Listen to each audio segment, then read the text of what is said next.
एक घटना बताती हूँ, आप रिकॉर्ड कर रहे हैं। जी। वो पौराणिक जीवन की है। मैं 12 साल की थी। अच्छा जी। मेरा छोटा भाई 1.25 साल का था। वो उस समय खो गया। अच्छा। विजयदशमी का दिन था, कोई उसे उठा कर ले गया। वो घटना मेरे माताओं बहनों को मतलब आप तीन कौन सी बात बताएंगे कि वो अपने जीवन में कभी भूल कर भी ना करें? माताएं बहनें हमने मिलके, बेटे की ही प्रेरणा आई थी मन में, तो गूगल में हमने 4 वेदों का भाष्य भी डाल दिया है। करीब 10 से 15 साल लगे हमने। अच्छा, कुछ संप्रदाय जो हैं जैसे शंकराचार्य है, तो वो बोलते हैं कि माताओं बहनों को गायत्री मंत्र, वेद मंत्र, संन्यास दूर दूर तक भी नहीं लेना चाहिए जी। तो मतलब उनकी मान्यता, वो बोलते हैं कि हमारी मान्यता वेद के अनुकूल है जी। और हम ये भी तो समझें कि अगर ऐसा होता तो रामायण काल में सीता और कौशल्या माता क्यों वेद पढ़ती? माता कौशल्या का कहा गया कि जब राम को वनवास मिला था तो वो तो यज्ञ कर रही थी। सही बात। आपको 11 वर्ष के आसपास लगभग जी। वानप्रस्थ तो आपके जीवन में क्या क्या मतलब बदलाव आया उससे? जी बहुत बदलाव, बहुत बदलाव। पहला बदलाव तो मेरे, और करीब 23 भाषाओं में, 24 भाषाओं में सत्यार प्रकाश इकट्ठा कर करके हमने एक DVD भी बनवाई थी। तो वास्तव में मुझे देख के और सुन के, और आपका कार्य तुलनीय, बहुत बेहतरीन, तो मतलब मन प्रसन्न है मेरे पास अब नहीं है कहने को। जी नमस्ते। जी नमस्ते। जी आपका नाम क्या है? मेरा नाम प्रेमलता अग्रवाल है। और वानप्रस्थ आपने कब ग्रहण किया? मैं मूल से तो हरियाणा की हूँ, वैसे भारतवर्ष की हूँ और कई राज्यों में भ्रमण किया है।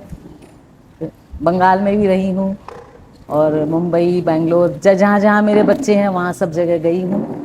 और हमने निर्णय लिया था कि जब से मैं वैदिक धर्मी बनी हूँ, वैदिक धर्मी अर्थात आप जानते हैं कि वेद हमारे सबसे पुराने ग्रंथ हैं और ईश्वर रचित ग्रंथ हैं। तो वेदों में जब मैंने ये सुना कि ये लिखा है कि 4 आश्रम होते हैं, 4 आश्रम होते हैं, गृहस्थ आश्रम और पहला ब्रह्मचर्य आश्रम, फिर गृहस्थ आश्रम, फिर वानप्रस्थ आश्रम, फिर संन्यास आश्रम। तो जब हमारे गृहस्थ धर्म को हमने पूरा कर लिया तो हमने अपने पुत्र वधुओं की इच्छा से हमारे सारे काम हो गए। हमारे माता पिता के भी हमने सारे जो हमें करना चाहिए था हमने किया। तो हम पति पत्नी हम अपनी इच्छा से यहाँ पर आए। तो 2015 से हम यहाँ रह रहे हैं और बीच बीच में हम जाते हैं। तो वानप्रस्थ का मतलब ये नहीं है कि हमने संन्यास ले लिया है, हमने कोई भी ऐसा काम छोड़ा है। हमने सिर्फ गृहस्थ के जो धर्म थे उनको पूरा करने के बाद अपने आत्मा के उत्थान के लिए हम वानप्रस्थ में आए हैं। मतलब घर की जो जिम्मेवारी थी बच्चों को देकर आप थोड़ा सा उस मोहमाया से दूर होकर ईश्वर, आत्मा और परमात्मा की तरफ आप। जी हाँ। अच्छा, कुछ संप्रदाय जो हैं जैसे शंकराचार्य है, तो वो बोलते हैं कि माताओं बहनों को गायत्री मंत्र, वेद मंत्र, संन्यास दूर दूर तक भी नहीं लेना चाहिए जी। तो मतलब उनकी मान्यता, वो बोलते हैं कि हमारी मान्यता वेद के अनुकूल है जी। और आप एक तरफ बोल रहे हैं कि ऋषि दयानंद और माताओं बहनों को पूर्ण मतलब उन्होंने अधिकार दिया हुआ है। तो दो विरोधाभाषा, क्योंकि दोनों का जो आधार वो वेद है जी। अब वो गलत बोल रहे हैं आर्य समाज वाले या फिर शंकराचार्य वाले गलत बोल रहे हैं? आगे उनके उत्तर जानने से पहले मैं आपको साधना और सादगी की एक छोटी सी झलक दिखाना चाहता हूँ। इंटरव्यू के बाद उन्होंने बड़े प्रेम से अपना कक्ष दिखाया, अपनी पुस्तकें दिखाईं, फल खिलाए और आशीर्वाद स्वरूप सम्मान भी दिया। उनके जीवन की सादगी में जो शांति थी वह शब्दों से कहीं ज्यादा महसूस होने वाली चीज थी।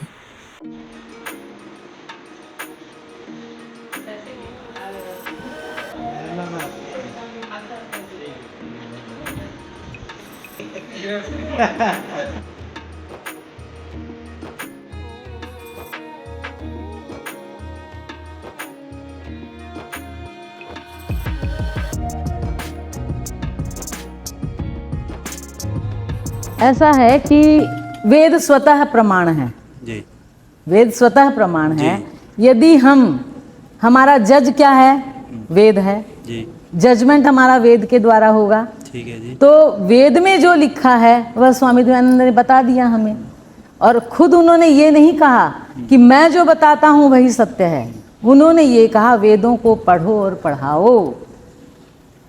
ब्राह्मण, क्षत्रिय और वैश्य, जन्म से तो सभी बच्चों को अधिकार है कि वो वेद पढ़े, परंतु यदि जो न सीख पाए, न समझ पाए, वह सेवक बनके इन तीनों वर्णों के कार्य करे, तीनों आश्रमों के कार्य की सेवा में रहें। परंतु सबको जन्म से अधिकार है 5, 6, 7 साल की अवस्था के बाद कि वह वेदों को पढ़ें और सत्य को जानें।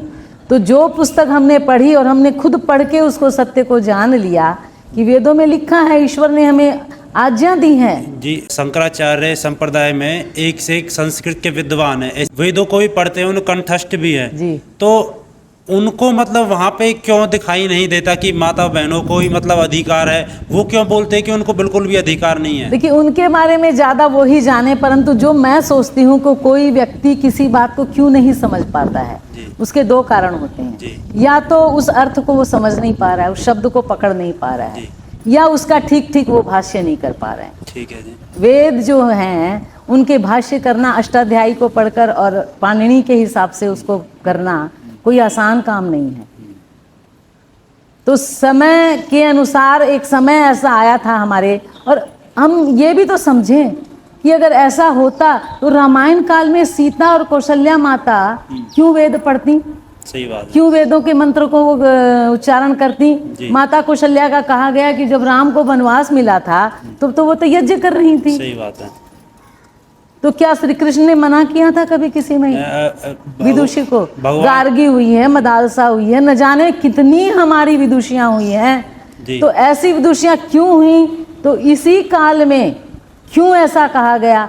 तो इसमें या तो अपना कोई उनका स्वार्थ है, देखिए, या मैं कभी किसी पे आक्षेप नहीं करना चाहूँगी, या फिर वो उस अर्थ को, वेदों को समझ नहीं पा रहे हैं, जिसको पढ़ के समझने के लिए जैसी तीव्र बुद्धि चाहिए उसको वो लेना नहीं चाह रहे हैं। शास्त्रार्थ तो बहुत हैं स्वामी दयानंद के साथ सबके, सही बात। लेकिन क्या उन्होंने मानी? तो जैसे कि आपको 11 वर्ष के आसपास लगभग जी वानप्रस्थ के वानप्रस्थ तो आपके जीवन में क्या क्या मतलब बदलाव आया उससे? जी बहुत बदलाव, बहुत बदलाव। पहला बदलाव तो मेरे जीवन में तभी आया क्योंकि मैं भी पौराणिक परिवार से हूँ, मेरे पति देव भी पौराणिक परिवार से हैं। लेकिन जैसे ही मेरे मन में इतनी ज़्यादा जिज्ञासाएं थी कि ये इतने सारे बहु देवतावाद जो हैं, सबकी पूजा करती थी, आरती करती थी, दीपक जलाती थी, मैं सब कुछ करती थी, लेकिन जब मुझे समझ नहीं आता था कर्म फल सिद्धांत क्या है, मन्नत मांगो तो पूरी कोई तो हो जाती थी, कोई नहीं भी होती थी। तो ये सारे प्रश्न इतने सारे मेरे मन में आ गए थे, तो मेरे पतिदेव कहे कि तू चली जा आर्य समाज में, वहाँ तेरे सारे प्रश्नों के उत्तर मिल जाएंगे। करीब 8 से 10 वर्ष मैं आर्य समाज में जाती आती रही हूँ। अच्छा। वीक में 2 बार। वहाँ अनेक विद्वान आए हैं, सन्यासी आए हैं, उन सब से अपनी शंकाओं के समाधान लिए। उन्होंने प्रत्यक्ष प्रमाण दिखाया वेदों में। मैंने ऐसे ही किसी की सिर्फ कह दिया और बात मान ली, ऐसे मैं उनमें से मैं नहीं हूँ। ठीक बात है। तो मैं, उन्होंने प्रत्यक्ष पूरा प्रमाण दिखाए कि देखो मैं ये लिखा है वेदों में, ये कर्म फल सिद्धांत है। पहले जरा सा कुछ दुख होता तो मैं सोचती मैंने तो कुछ गलती की नहीं, फिर मुझे दुख क्यों हो रहा है। सही बात है। एक घटना बताती हूँ, आप रिकॉर्ड कर रहे हैं। जी जी। वो पौराणिक जीवन की है। मैं 12 साल की थी। अच्छा जी। मेरा छोटा भाई 1.25 साल का था जी। वो उस समय खो गया।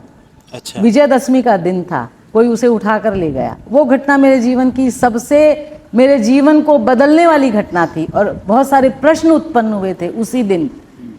तो किसी ने कह दिया कि आपने माता की मन्नत को पूरा नहीं किया। विजयदशमी थी, चल रही थी, दुर्गा का पाठ चल रहा था, तो किसी ने कह दिया कि आपने माता की मन्नत को पूरा नहीं किया, इसीलिए आपका पुत्र खो गया जी। फिर माता की और भी दुगनी मन्नत को पूरी कर दिया गया, तो फिर वो मेरा भाई क्यों नहीं आया, ये प्रश्न। फिर मेरे मन में एक प्रश्न आया, मैं लगातार कुछ कह नहीं पाई, रोती रही, माता की फोटो को देखती रही। हे माता, तुमने एक माता के पुत्र को क्या इसीलिए ले लिया कि वह माता ने तुम्हारा प्रसाद नहीं चढ़ाया, तुम्हारी मन्नत पूरी नहीं की? इस भाव से मेरे अंदर इतने प्रश्न पैदा हो गए, मैं आपको बता नहीं सकती कि ऐसा कैसे हो सकता है। फिर आपको दुगना दे दिया गया, फिर मेरा भाई क्यों नहीं आया। इस घटना ने मेरे जीवन में इतने सारे प्रश्न इकट्ठे किए कि उन प्रश्नों के उत्तर को पाने के लिए मैंने स्वामी दयानंद सरस्वती और आर्य समाज की और वेदों की शरण ली। अच्छा। कर्म फल सिद्धांत को समझने के लिए जी। तो उस समय मेरे सारे प्रश्नों का उत्तर मिल गया मुझे। जैसे कि जी आपने वानप्रस्थ ले लिया है, तो जो आपके बच्चे हैं, क्या वो भी वेद के मार्ग पर, आर्य समाज ऋषि दयानंद के मार्ग पर चल रहे हैं, या मतलब वो अपने कार्यों में अभी व्यस्त हैं? नहीं, मेरा एक पुत्र तो बिल्कुल ही पक्का ही वैदिक धर्मी है जी, और उसने वेदों के काम भी किए हैं काफ़ी जी। हमने मिलके, बेटे की ही प्रेरणा आई थी मन में, तो गूगल में हमने 4 वेदों का भाष्य भी डाल दिया है। अच्छा। हमने सारा बहुत बेहतरीन। करीब 10 से 15 साल लगे हमने। और गूगल के अंदर आपको कोई भी मंत्र चाहिए, कुछ भी चाहिए, सर्च करेंगे आपको सारा कुछ मिल जाएगा। स्वामी दयानंद का भाष्य अब अनेक भाषाओं में वह कार्य हो रहा है। अच्छा, किस पे? स्क्रिप्चर। हाँ, वो तो शायद स्क्रिप्चर। वो तो शायद वीरेंद्र मेरे बेटे का नाम है, वीरेंद्र अच्छा, वो अग्रवाल। शायद हट गई है वेबसाइट, अब तो शो नहीं होती वो। नहीं है। अच्छा, उसमें अभी हैंड ओवर कर दिए पीयूष आर्य को। मेरे बेटे का नाम वीरेंद्र अग्रवाल है। अच्छा। तो ऐसे हमने 10 साल, हाँ, उससे हमने भी बहुत कुछ मतलब उससे तो वो सर्च काम करके हमारे निकाला। घर से ही शुरू हुआ था। और करीब 23 भाषाओं में, 24 भाषाओं में सत्यार्थ प्रकाश इकट्ठा कर करके हमने एक डीवीडी भी बनवाई थी, बनाई खुद हमने बनाई थी। घर में 5-5 मतलब 500 पन्ने रोज स्कैन करती थी मैं बैठ बैठ के, फिर वो डीवीडी बनी। तो इस काम में हम वानप्रस्थी नहीं हुए थे तब भी हम लग गए थे। मेरे पुत्र ने मेरी बहू को आदेश दे दिया था, मेरी माता पिता अब घर का कार्य नहीं करेंगे, और इनकी जॉब छुड़वा के वो हमें मुंबई ले गया। अच्छा। और 10 साल फिर हमने ये काम किया, 2020 में वो समाप्त किया। और अब मेरी जिज्ञासाएं हैं, इसीलिए दर्शन शास्त्र पढ़ती हूँ। बहुत बेहतरीन। 2 दर्शन पढ़ लिए हैं, एक तीसरा हम सब बहनें मिलके पढ़ती हैं। मतलब तो माताओं बहनों को मतलब आप 3 कौन सी बात बताएंगे कि वो अपने जीवन में कभी भूल कर भी ना करें? माताएं बहनें जीवन में भूल करके भी 3 कार्य ना करें। ईश्वर पे अविश्वास कभी ना करें। ठीक है जी। अपनी अंतरात्मा की आवाज को सुने। ठीक है। भीतर में परमात्मा भी और आत्मा भी है, सबसे निकट वह परमात्मा है, हमारे अंदर बैठा हुआ है जी। तो उसकी आवाज को सबसे पहले सुने। बेहतरीन। और उसकी आवाज को अनसुना कभी ना करे। ठीक है जी। पहली बात। दूसरी बात, अपने परिवार के लिए पूर्ण रूप से समर्पित रहे जब तक वो गृहस्थ धर्म में है। ठीक है। तीसरी बात, अगर मैं वानप्रस्थ में आ गई हूँ, अब मैं पूरी तन्मयता से यदि ईश्वर को समर्पित होकर अपनी आराधना, ईश्वर स्तुति, प्रार्थना, उपासना न करूं तो ये भी गलत है। ऐसा हमें गलती नहीं करनी चाहिए किसी भी। और अपने पति और पुत्र की आज्ञा में ही रहे। पति की इच्छा है तो सन्यास लेने की, तो साथ में सन्यासी बने, नहीं तो अपने पुत्रों के साथ रहे। ऐसा स्वामी जी ने सिद्धांत बताया। बहुत बेहतरीन। तो आप सभी ने देखा विदुषी माता को, विदुषी माता है ये। तो ऐसी माताएं जिन्होंने मतलब, मैं तो सच बताऊं अपनी आत्मा से, मैंने वानप्रस्थ सिर्फ सत्यार्थ प्रकाश में ही पढ़ा था कि आज मैंने देखा भी है। तो वास्तव में मुझे देख के और सुन के, और आपका कार्य तुलनीय, बहुत बेहतरीन। तो मतलब मन प्रसन्न है मेरा, मेरे पास शब्द नहीं है कहने को। आपका बहुत बहुत धन्यवाद। तो यहाँ हम सभी माताएं इकट्ठी होती, ज़्यादा हमारी माताओं की संख्या होती है यहाँ यज्ञ में। पौराणिक माताएं भी जो आई, तो उन्होंने कभी वेद मंत्र सुने नहीं, पढ़े नहीं, और अब रिटायर होके आई हैं। बोले अरे हम तो सोचा ही नहीं था ये वातावरण मिलेगा।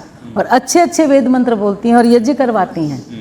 अब मैं पूरी कोशिश करती हूँ सभी माताएं यज्ञ करें, यहाँ करवाएं। शुरुआत हालांकि पहले शुरू में 1-2 स्वामी जी के अपने एक बड़े आचार्य हुए हैं यहाँ पे। अच्छा। स्वामी जी के साथ थे वो आचार्य चंद्रदत्त जी। रविवार वो करवाते थे। फिर हम पति पत्नी ने यहाँ नित्य नियम से शुरू किया यज्ञ करवाना। तो फिर यहाँ से जब से शुरू किया, फिर सभी लोग जुड़ते चले गए वानप्रस्थी।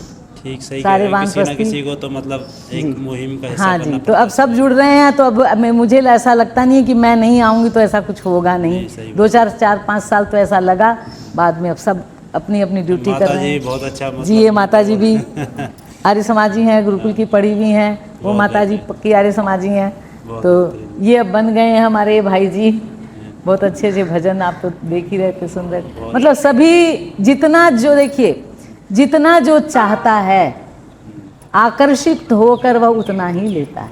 वहीं वो आकर्षित होगा जो वह चाहेगा। सही बात। चुंबक की तरह। और ईश्वर का सहयोग मिलता है। बस ईश्वर का सहयोग मिलेगा। सही कह रहे हैं। बिल्कुल वैसा। तो मतलब कहीं ना कहीं आपके संस्कार और ईश्वर का विशेष आशीर्वाद जी। मेरे माता पिता, मेरी माता जी ने, स्वामी जी ने लिखा है कि माता अपने बच्चों को बिल्कुल ऐसे संस्कार दे, उसके लिए उसे प्रताड़ित भी करे जब तक वो 10, 12, 15 साल की ना हो, मेरी माता ने, मेरे पिताजी ने मुझे ऐसे संस्कार दिए हैं, बचपन से ही कभी झूठ बोलना सिखाया ही नहीं। तो ये माता पिता का मेरे पर उपकार है।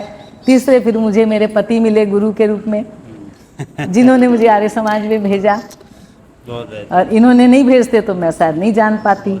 और फिर परम गुरु हमारे हैं ही स्वामी दयानंद सरस्वती, और उससे भी परम गुरु है वो परमात्मा, जिन्होंने मुझे ये सारे मेरे आचार्य गुरुओं से मिलाया और आज आपसे भी मिला दिया। ये आपकी विनम्रता, आपकी कृतज्ञता, आपका समर्पण मतलब बहुत बेहतरीन है, बहुत बेहतरीन। आपका धन्यवाद। ठीक है जी, नमस्ते।